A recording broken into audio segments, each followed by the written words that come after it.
दक्षिण चीन सागर में अमेरिकी नौसेना के दो सैन्य विमान हादसे का शिकार हो गए।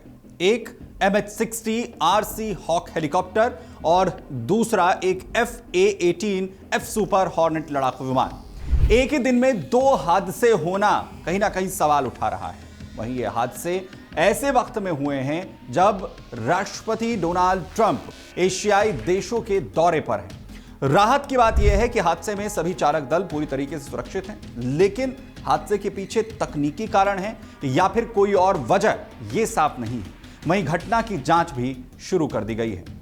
दरअसल जानकारी के मुताबिक पहला हादसा रविवार को तब हुआ जब MH-60 RC हॉक हेलीकॉप्टर दक्षिण चीन सागर में नियमित अभियान के दौरान उड़ान पर था और USS निमित्ज विमान वाहक पोत से उसने उड़ान भरी थी। उड़ान भरने की कुछ ही देर के बाद हेलीकॉप्टर समंदर में जा गिरा। राहत टीम ने तुरंत कार्रवाई करते हुए रेस्क्यू अभियान चलाया और तीनों चालक दल के सदस्यों को सुरक्षित बचा लिया गया। लेकिन असली सवाल तब उठा जब सिर्फ 30 मिनट के बाद ही उसी विमान वाहक पोत से एक और उड़ान भरने वाला FA-18 F सुपर हॉर्नेट लड़ाकू विमान भी दुर्घटनाग्रस्त हो जाता है। दोनों हादसे इतने करीब समय में इतने कम वक्त में होते हैं, एक ही पोत से होते हैं। किसी संयोग से ज्यादा यह अब सवाल उठा रहा है, शक के घेरे में लगता है। नौसेना ने अमेरिका की ओर से हालांकि फिलहाल इसे तकनीकी खराबी बताया है, लेकिन जांच अधिकारी खुद यह मान रहे हैं कि इस घटनाक्रम में कुछ ना कुछ असामान्य नजर आता है। अब दुनिया भर के मिलिट्री स्ट्रेटेजिस्ट हैरान हैं, परेशान हैं कि महज आधे घंटे के अंदर साउथ चाइना सी में US नेवी के दो हवाई जहाज कैसे क्रैश हो सकते हैं। क्या ये टेक्निकल खराबी थी? हो सकता है। US नेवी ने अभी बयान दिया है कि वह इसकी जांच कर रहे हैं और फिलहाल ऐसा लग रहा है कि कोई भी एक्सटर्नल फैक्टर यानी बाहर से कोई चीज नहीं हुई है। अब चीन की विदेश मंत्रालय ने भी एक बयान दिया है जिसमें चीन की विदेश मंत्रालय कह रही है कि अगर जरूरत पड़ी तो चीन की नेवी और एयरफोर्स ह्यूमैनिटेरियन यानी बीच बचाव करने के लिए या किसी को समुद्र से अगर बचाना है, रेस्क्यू करना है, उसके लिए चीन हर तरह की मदद ऑफर करेगा। जाहिर बात है कि फिलहाल हेलीकॉप्टर के 3 क्रू सेफ हैं, फाइटर एयरक्राफ्ट के दोनों क्रू सेफ हैं, तो चीन से जो मानवीय सहायता का ऑफर आया उसकी जरूरत नहीं है। लेकिन सवाल उठता है कि साउथ चाइना सी जो कि बहुत ही डिस्प्यूटेड इलाका है, चीन ने तो वहां पर एक 9 डैश लाइन ही बना दी है और क्लेम करता है कि पूरा का पूरा साउथ चाइना सी और वहां जितने छोटे छोटे टापू हैं, कोरल रीफ हैं, वो सब चीन के हैं। तो चीन का एक लगातार टेंशन इन कोरल रीफ और टापुओं की वजह से चलता रहता है। वहाँ पर Vietnam, Brunei, Malaysia, Indonesia, Philippines वो भी दावा करते हैं कि साउथ चाइना सी में ये छोटे छोटे टापू हैं, छोटे छोटे कोरल रीफ हैं, ये उनके हैं। ऐसी हालत में USS निमित्ज वहाँ पर शायद फ्रीडम ऑफ नेविगेशन यानी ये दिखाने गया था कि वहाँ पर अमेरिका की नेवी का दबदबा है और साउथ चाइना सी में अमेरिका की नेवी जहां मर्जी वहां जा सकती है। जाहिर है जिस वक्त एक साथ ये हादसे हुए उस वक्त को लेकर भी सवाल उठ रहा है। दरअसल अमेरिकी राष्ट्रपति डोनाल्ड ट्रंप इस वक्त कुआलालंपुर में आसियान शिखर सम्मेलन में हिस्सा लेने के दौरान दौरे पर थे। ऐसे समय में जब अमेरिका एशिया में अपनी सैन्य मौजूदगी और ताकत का संदेश दे रहा है, तब दक्षिण चीन सागर में जो पहले से ही चीन और अमेरिका का टकराव का केंद्र है, वहां पर दो अमेरिकी नौसेना के विमान एक साथ दुर्घटनाग्रस्त हो जाते हैं, जिसे लेकर साजिश का जो शक है वो और भी ज्यादा गहरा रहा है। एक्सपर्ट्स भी मान रहे हैं कि कुछ असामान्य जरूर लगता है।